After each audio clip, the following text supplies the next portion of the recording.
আসসালামু আলাইকুম ওরহমতুল্লাহি ওবরাকাত। Welcome to R I English Academy. সবাইকে আর আই ইংলিশ একাডেমিতে স্বাগতম। আজ আমরা আলোচনা করব নবম শ্রেণীর ইংরেজি বইয়ের দ্বিতীয় অধ্যায় অর্থাৎ স্ন্যাচার্স ট্যাপেস্ট্রি এর অ্যাক্টিভিটি 2.1.1 নিয়ে, যেখানে রয়েছে আমাদের সামনে একটি চিত্র। যে চিত্রটি হচ্ছে একটি ঝড়, অর্থাৎ আমাদেরকে স্টর্মি নাইট, একটি ঝড়া সম্পর্কে কি করতে হবে, বর্ণনা করতে হবে। এই বর্ণনার জন্য আমাদের পাঠ্য বইতে এরকম একটি চিত্র দেওয়া আছে এবং নাম দেওয়া আছে।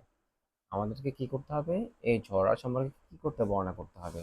আমরা এই বর্ণনাটি দুই ভাবে লিখবো, একটা হচ্ছে এই ঝড়া সম্পর্কে বর্ণনা, আর আরেকটি হচ্ছে আমাদের মতামত, অর্থাৎ এই ঝড়টা আমাদের কেমন লাগে বা আমাদের অনুভূতি বলতে হবে। তো শুরুতে আমরা এই ঝড়া সম্পর্কে আমরা বর্ণনা শুরু করি। মাই ডিসক্রিপশন, আমার বর্ণনা। Illustration 3 depicts a stormy night। এখানে বলা হচ্ছে তৃতীয় চিত্রটি একটি ঝড় রাতকে কি করে, চিত্রিত করে। ডেপিক্টস হচ্ছে কি করে, চিত্রিত করা, বর্ণনা করা। আচ্ছা, তো শিক্ষার্থীরা, তৃতীয় চিত্র কেন বলা হয়েছে? কারণ আমরা যদি একটু লক্ষ্য করলে আমরা বুঝতে পারবো যে এই যে আমাদের যে পাঠ্য বই রয়েছে, এখানে আমাদেরকে মোট 3টি ছবি দিয়েছে। আমরা এর পূর্বের ভিডিওগুলোতে যেমন এই রেনি ডে সম্পর্কে আলোচনা করেছি, ঠিক তারপরে এই ফগি উইন্টার মর্নিং একটি কুয়াশাচ্ছন্ন শীতের সকাল সম্পর্কে কি করেছি, আলোচনা করেছি। আজকে আমরা এই যে এই তৃতীয় যে ছবি আছে, এই ছবি সম্পর্কে আমরা কি করব, আলোচনা করব। তাহলে এখানে কি বলছে, তৃতীয় চিত্রটি একটি একটি ঝড়াতে কি করে, চিত্রিত করে। অর্থাৎ এই ছবিটা দেখে আমরা কাকে বুঝতে পারি, কি সময় বুঝতে পারি যে একটি ঝড় রাতিটা কেমন। আচ্ছা, স্টোরমি নাইট ইজ রিয়েলি ড্রেডফুল। ঝড় রাতটা কেমন, সত্যি কি ড্রেডফুল, ভয়ঙ্কর, অ্যান্ড হরিবল, এবং কি ভয়ানক। তাহলে একটি ঝড় রাতটা কেমন হয়, সত্যি এটি কি হয়, এটি খুবই কি হয়, ভয়ঙ্কর হয় এবং ভয়ানক হয়। ইন আ স্টোরমি নাইট, একটি ঝড়ের রাতে, দ্য স্কাই ইজ ওভারকাস্ট, আকাশ কি থাকে, ঢেকে থাকে, ঢেকে যায় কিসে, উইথ ক্লাউডস, মেঘে।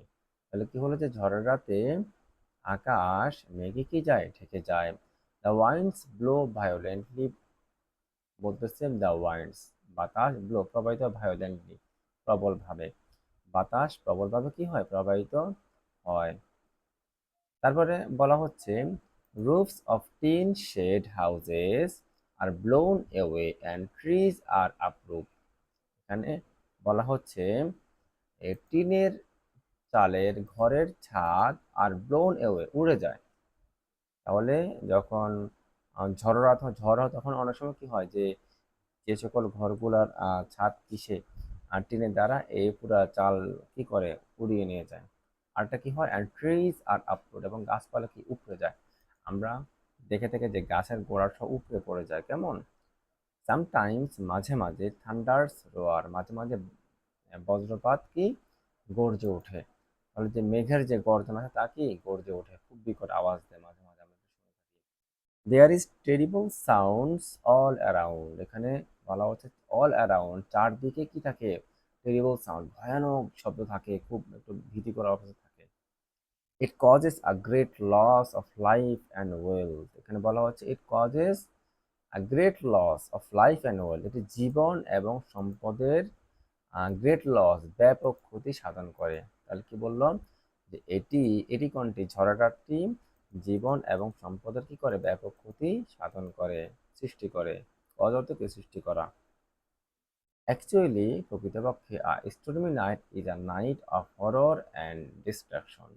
প্রকৃতপক্ষে এখানে বলা হচ্ছে কি, স্টোরমি নাইট, ঝড়াটা কেমন, is a night of horror, এটি কি একটা আতঙ্কের রাত, অ্যান্ড ডিস্ট্রাকশন, এবং এই ধ্বংসের রাত। তাহলে কি প্রকৃতপক্ষে ঝড়টা কেমন, এটি আতঙ্ক এবং কি ধ্বংসের একটি কি রাত।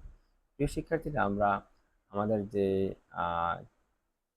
ইলাস্ট্রেশন ছিল, যে ছবি ছিল, এই ছবিটি আমরা কি বর্ণনা করেছি, আমরা ডেসক্রিপশন বর্ণনা করছি, এই সম্পর্কে আমরা আলোচনা করছি। এখন আমরা কি আলোচনা করব, মাই ফিলিংস, অর্থাৎ এই ছবি সম্পর্কে আমার কেমন অনুভূতি তা আমরা বর্ণনা করব। অর্থাৎ মাই feelings on a story night, একটি ঝড় সম্পর্কে আমার অনুভূতি।